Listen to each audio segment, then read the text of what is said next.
Welcome to the Get Sculpted podcast. We're your hosts, Tiana, Jordana, and Marilyn. This podcast is all about cutting through the noise and giving you the real deal on fat loss, muscle building, and what it really takes to build your 2.0 sculpted self, inside and out. Our motto is to work smarter, not harder. We'll break down science-based and actionable strategies to optimize your metabolism, ditch the diets, and create a sustainable, fit, and healthy lifestyle that actually works for you. So if you're ready to get stronger, not just skinnier, and embrace a body you love, hit that subscribe button and let's get sculpted. Welcome back to this episode of Get Sculpted. I'm sitting here today and it's going to be a little bit of a different kind of chat. It's going to be me and my good friend, Beckie McLeaming. Today, Beckie has worked with me one-on-one as a client to achieve her fitness goals, and then later joined our Get Sculpted coaching team as a one-on-one coach herself.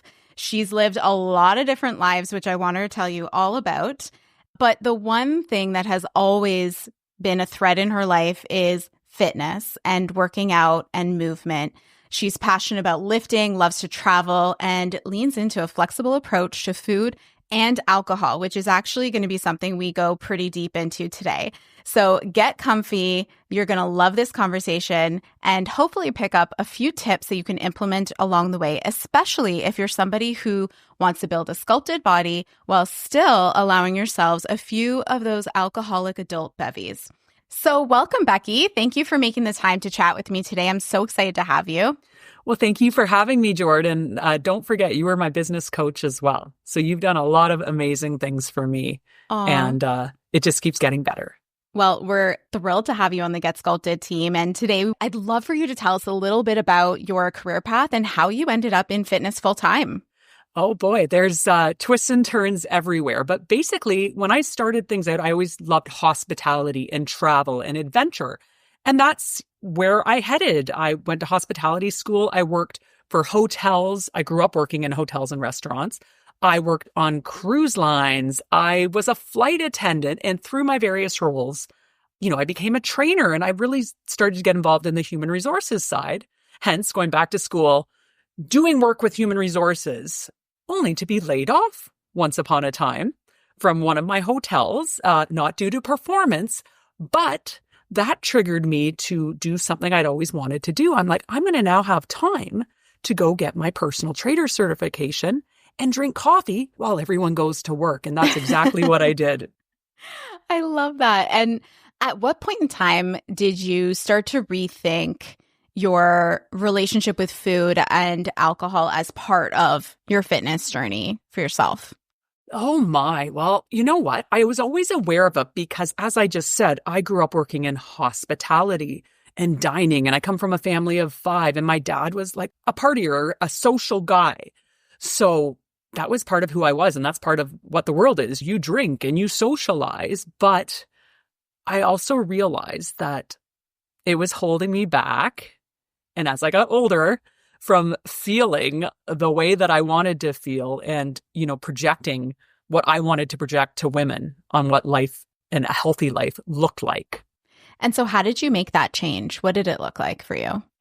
Gosh, we make it sound so simple, right? Always. Well, firstly, I want to say, and you know this as one of my coaches, it didn't happen overnight. In fact, it took a lot of falling down, where a lot of, I find women that I even coach, it's the food part. Mm-hmm. And of course, that's not easy. But for me, it was the, hey, I'm already a fitness person. I look okay when I look at myself. So tonight, when I go out to socialize, be that with friends or my boyfriend, it's okay to drink because I look good type of thing. Mm-hmm. But the next day, it was more like, I don't feel good. I feel lethargic.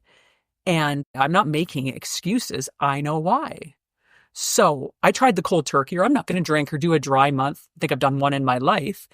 And I want to clarify, I was never an alcoholic or anything crazy for anyone listening. It was just Thursday or Friday night to Saturday night. You're a casual drinker, like most people that we work with. Exactly. And whereas, many women are, especially, or people in the fitness world, like I know it, alcohol is, a poison. We don't drink at all. There's a lot of people like that. And, I'm not there yet. I would actually love to be there, but I'm not. I have social friends. My boyfriend is social, and I don't want to say, I'm unwilling to give it up. No, that's not the case. I just not there yet.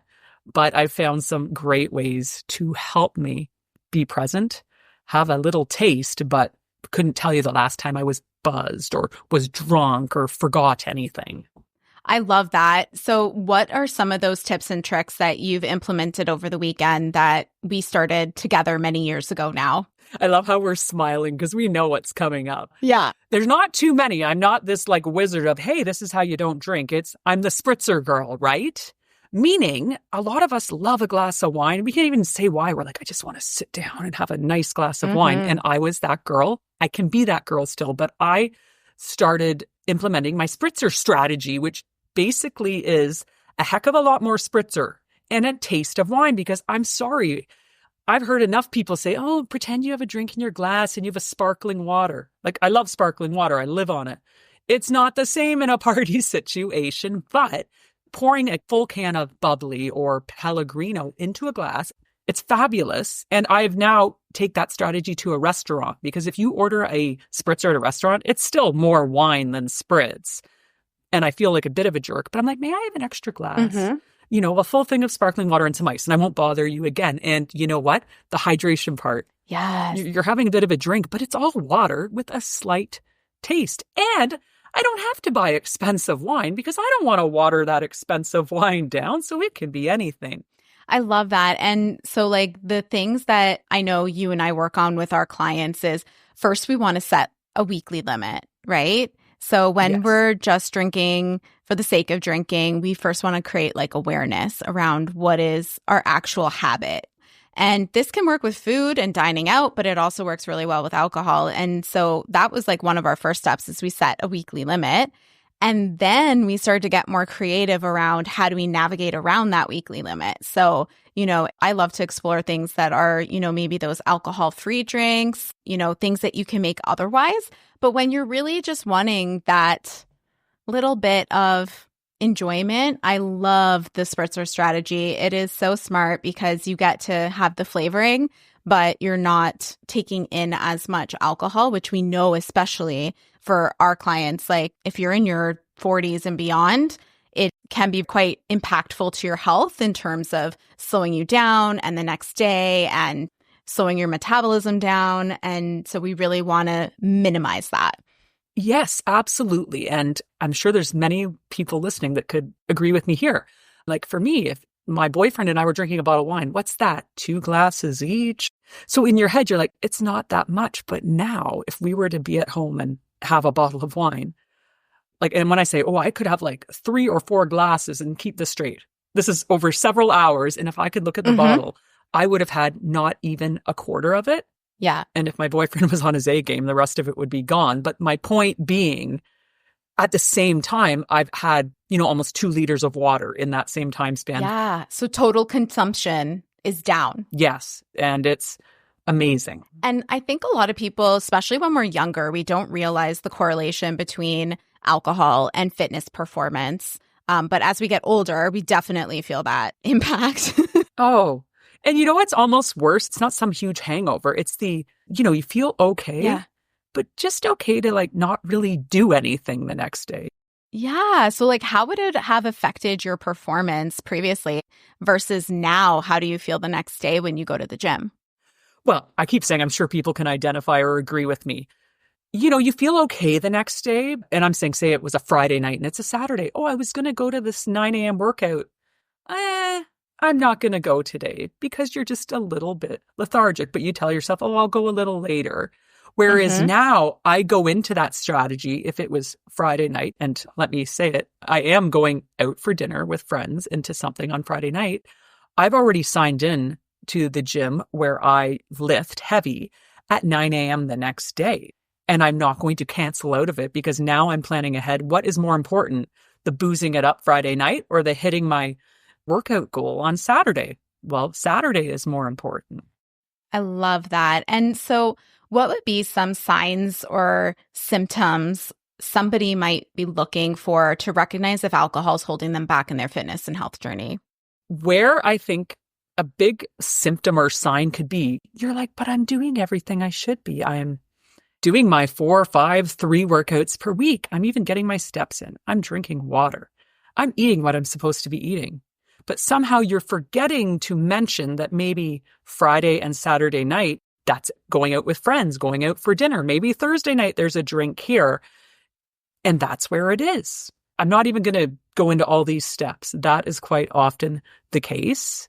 And if you find that you're not feeling clear, if you're not waking up in the morning feeling, I know not everyone wakes up this way, but feeling awesome. Like I wake up going, I want my coffee, I want my oatmeal, I'm going to work out. And we love that lifestyle because you're living for longevity, right? Right. It's like anything. You're doing a lot of the right things, but you're like, but I'm not willing to give this up. Well, it can add up very quickly. And what I didn't mention earlier, I love potato chips. I don't ever have them in the house unless I go out to buy them to eat when I walk in the door. Let's be real. We all have a few drinks and then we're not reaching for a carrot stick, an apple, or a lovely salad. Again, sometimes does not get reported from my clients in their check-ins, right? Mm-hmm. So there's that snowball effect of what alcohol does for us. Exactly. I like to think about it too, like when alcohol becomes the limiting factor, you're not able to lift as heavy. So some of your performance goals, you might be unable to go that next level. You feel like you look good, but you're still held back, like maybe that last 10 pounds kind of person who has everything dialed in except this. And I also think that there's a huge mindset and mental health shift that happens when we rein in the relationship with alcohol, because you're ultimately removing or significantly reducing, which is going to give you more mental clarity. It's going to help you think faster. It's going to allow you to have better decision making when you're out with friends the next day. You're going to be less tired. And it really helps you just lock and load that 2.0 self that you want to be. Wouldn't you agree?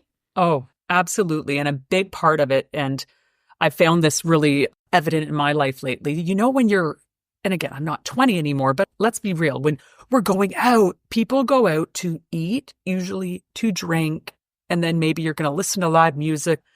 That's my worst nightmare. When someone's like, oh, let's go listen to some live music. It starts at 9:00 at night. And you're like, so we're going somewhere to sit. And let's be real, am I going to drink a glass of water? Or you want to go somewhere to sit and drink? And I sound like a nerd saying this, but now I'm always like, no, and I don't want to do that. Yeah. I want to go out for dinner and maybe have a glass of wine. I want that to be the experience with my friends. And then I want to do something, but that do something is not sit there where the only thing you're doing revolves around holding a glass of alcohol in your hand. It's changed me big time. And I love what you're saying there. It really shapes you into leveling up as a whole person. And your personal experiences also shape your coaching style. So I'd love to hear a little bit about how you coach clients now through similar situations that you've overcome. You kind of just wrapped it up there. I remind my clients that I've been there. Like I had my first online coach in like 2013. I paid for 3 months because that was the minimum. And you kind of did it and you're like, okay, I'm not going to pay for more now or whatever. And I went through the motions, but I didn't really do anything. So now I put myself in their shoes and I try to break it down to simple things, which it usually revolves around, a nutrition aspect, a movement aspect. And then we look at their training level and I try to silence the rest of the noise. I try to simplify it because usually most girls that I work with, they're currently doing this, but they want to keep doing this to get this, and it doesn't come together. And we can't change everything at once, but if we just zone in on one little thing, and again, it's usually food. I found it's more food than alcohol. I'm proud of my ladies. They don't drink like I did. That's awesome. It's not reminding everyone this does not happen overnight. I've failed so many times, and I remind them I have paid so much money for coaching. So much. So if anyone hasn't made it happen the first time or in the first few weeks, I've paid so much money and I would not change a thing. Yeah. And what I love about your coaching style is you really do make things simple. You boil it down to we call it the BAMs, like bare ass minimums. These are like the things that you really need to focus on to do different, to be different, and to see the change that you are ultimately working with us to achieve. And that's how you get them down the success path. What are some of the common challenges, or like when they're, maybe working with, they have clients, or they're having social pressures, or they have huge families and they're often together. How do you help them navigate social pressures around food and alcohol? What's your advice usually in those biweekly check-ins? Oh gosh. Again, back to the alcohol, I'm always sharing my spritzer strategies and planning in advance. A lot of it can come down to the social situations and the food. So I always encourage them, if you're going somewhere or to a restaurant, are you able to take a quick look and see if there's an online menu, just so that you can plan ahead? I'm no different than a lot of people. I love protein. It makes you feel full. So, hey, if you're going to a steakhouse, like take a look at what is there and focus on, having a big, awesome piece of meat. Doesn't that sound fabulous? And I'm a big vegetable type of girl. No matter how healthy you are, I feel like it can be the first thing we slack on. So I'm always very like, get your vegetables and try to have some green ones in there. And if you're going somewhere, doesn't mean you have to nibble on a salad, but plan your day ahead. Like, you wake up in the morning, you're a grown woman, plan how you're going to navigate this. Eat your healthy things in the morning, knowing that you're going to have something you might not normally have, but you're going to enjoy it. And then you're going to get back to business the next day, because we are living life. We are not sacrificing. We're not taking away. We're making life better. I love that mindset shift, going from somebody who only thinks about what they have to cut, what they have to lose, what they have to take away. And your perspective is really about, what do we want to add? What do we want to gain from this experience that's going to really elevate your life to a whole new level? Like, it's not just about how your butt looks in an awesome pair of jeans, or the bikini that you've never worn before for the first time. Those are amazing. It's also about like aging super gracefully and being strong and not being on medications and being able to like live a life that we're creating this impact that's greater than ourselves, right? You know what? I was talking with a girlfriend this morning early, and she had just mentioned an old colleague that wanted her to go for a walk, and he's a 75-year-old gentleman. And she's like, his doctor told him he had to stop running. We went for a walk with his dog. I could hardly keep up. He's so full of life. And that's the whole aging thing. It is not the era anymore where your parents are like, that's just how it is. That's how I grew up. And that's just how it is. You get older. No, you start taking care of yourself now, so that you do have a long, awesome life where you're not sat in a chair waiting for what, right? What's that saying? I'd rather be the oldest one in the weight training room than the youngest one in the ICU or the old age home. Oh, yeah. It's so, so true. Actually, and my dad had a heart attack at the start of COVID, and he lives up in a beautiful area. But I get up there, I'm like, hey, Dad, the lazy boy's fine. Can you get out of it and go for a walk? Like you said, it's not about being a six-pack, because people think when we say train to have muscle, like that's what they think. No. It's going to keep your posture strong and your legs moving. They say we're here, one time for a good time, but you need to feel good in this. Like, this is our home. We've seen that quote as well. Like, take care of this versus everything and everyone else before you. And redefine what a good time is. I think that's what I've heard you say throughout this conversation so far is, what was fun once is no longer fun anymore. And you have a new definition of what fun is. And to someone else, that might seem boring, but truly that's where you get to go deeper in relationships and connect with more people and live in a strong, healthy body that can take you anywhere. It's so true. Like, now when I organize some hangout dates with my girlfriends, it's not going for dinner. It's like, some of them have kids or their jobs. We're like, we're going to do something active. We're going to do like a workout class together, or we're going to take a hike. Heck, you know that, because we're going to be doing that. We have a meal after, but it's not centered around the drinking. It's more like, we're going to do a workout and we're going to do something new. So we're bringing new experiences and health all into one with like-minded women. That is where you're not talking about the drinks. You're not talking about anything else. We obsess and talk for hours about things that most people would be like, okay, you can stop now. I love that. And so, like, continuing on that thread, what is one of those big mindset shifts that have felt like a game changer for you and or your clients in building that balanced approach to health and fitness? Well, I think it's like how you said, it's balanced. It's not making it all or nothing. And also trying to simplify things, because we live in a world where you can't say the word diet or anything, but I do try to readdress to my clients, you do need some discipline. And like, you can't just get the lifestyle right away. There's discipline, and maybe call it a diet mindset where you have to do hard things. But I am trying to make it easier for you. You know, if I give you a plan, try to follow it. Don't put your heels in. Ask questions, but understand that balance will come, but we have to do a little work right now. Yeah. And it's all about feeling way better, positive, confident about yourself. I am your biggest cheerleader.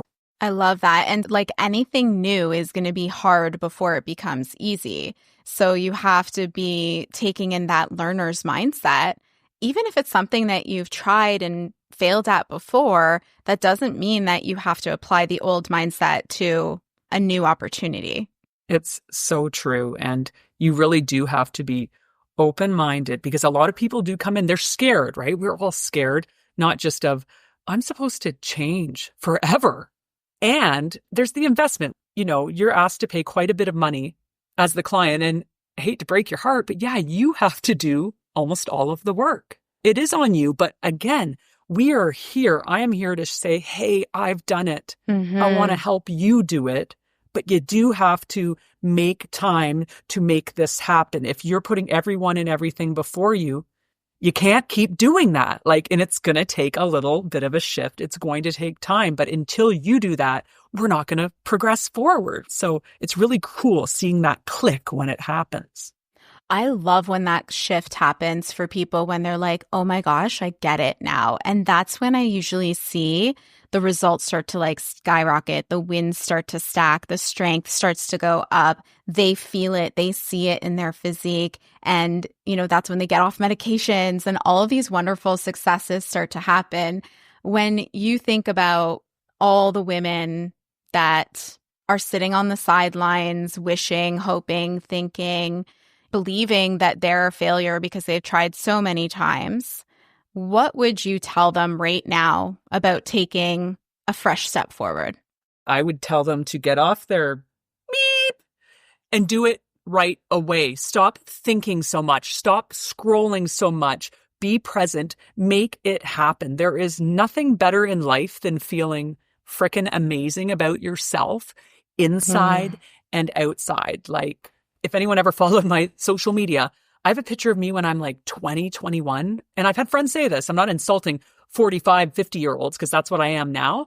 They look at that. They're like, Beckie, you look like a 50-year-old woman there. I was 21. I turned 47 this coming Saturday, and I'm pretty damn proud. And I've never hesitated when it comes to fitness investments. And they've paid off every time, not right away.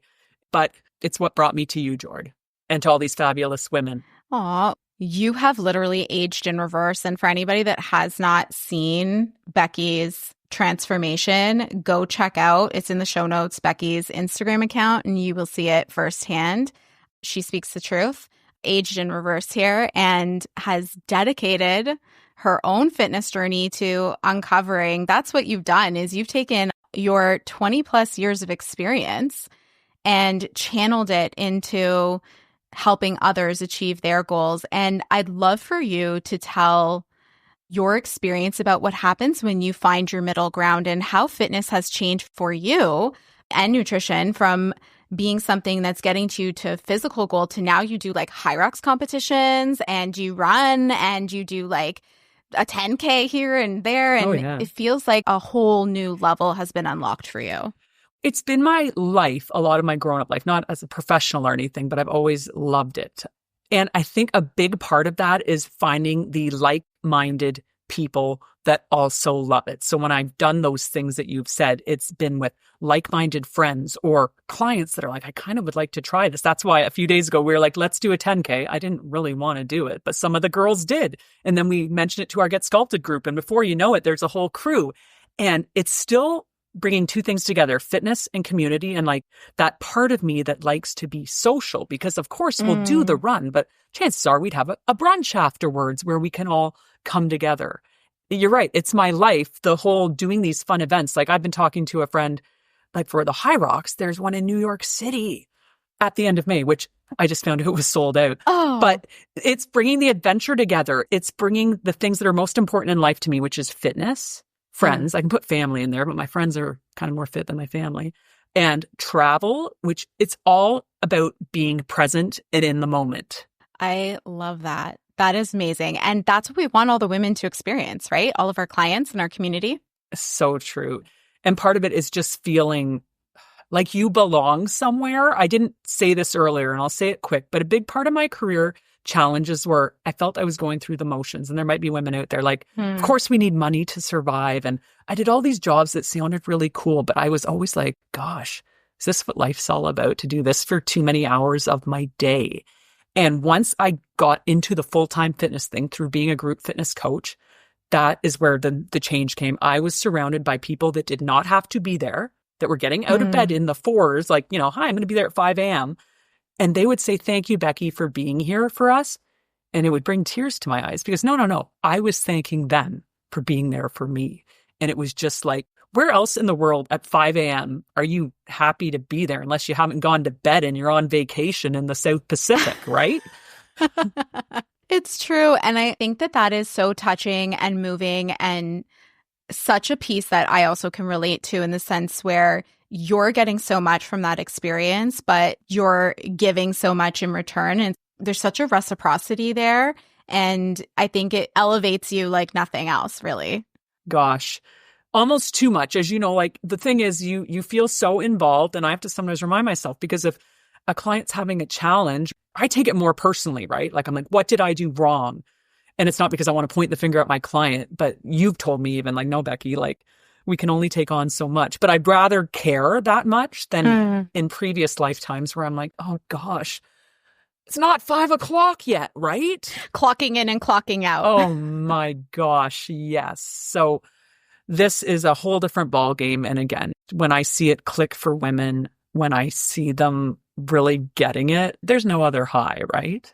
100%. And if you're out there listening and you are looking for somebody that is going to be in your corner, that is going to be direct, straightforward, no BS approach to what you need to do, who's going to simplify it in a way that you've never seen before, you want Beckie in your corner. And I'm just so lucky to have you on the team, Beckie. You are a phenomenal part of our team. I have felt very, very lucky to get to work with you one-on-one as a client in a business capacity, but also as a coaching capacity now with Get Sculpted. And I just see how you bring community together and you make fitness fun and you make it accessible and you make people think that if she can do that, I can do it too. And I think that's so inspirational and what we need today. We need to see people's comeback stories from here was my lowest low and look what I did. And if I can do it, you can do it too. And that's what I find so motivating about the way that you work with clients and the way that you share your story. Absolutely. Like, I won't lie. Am I proud to post a picture of me in a bikini or something? I am. But that's not what it's all about. It's just representing what I prioritized. And it was, am I going to prioritize the bottle of wine? Or am I going to prioritize myself, which is what most women, I'm not saying it's a bottle of wine, but they're giving something else more importance than they're giving themselves. And that dialogue needs to stop. We need to learn to use the word selfish in the right way. It's okay to want something for yourself and not care what other people are going to say about you. I'm so sick of us caring so much about everybody else, the internet, everything. No. Your people are in your corner and you don't need all these people. You need your core special believers and you're unstoppable. You can do anything. Yes. Yes. Well, Beckie, thank you so much for coming onto the podcast today, sharing your story, sharing your expertise and your experience and your coaching style. If anybody is looking to work with Beckie, we are open and ready for business. So feel free to reach out to myself or Beckie directly, and we will get you set up for success with your custom plan to get to your goals physically and beyond.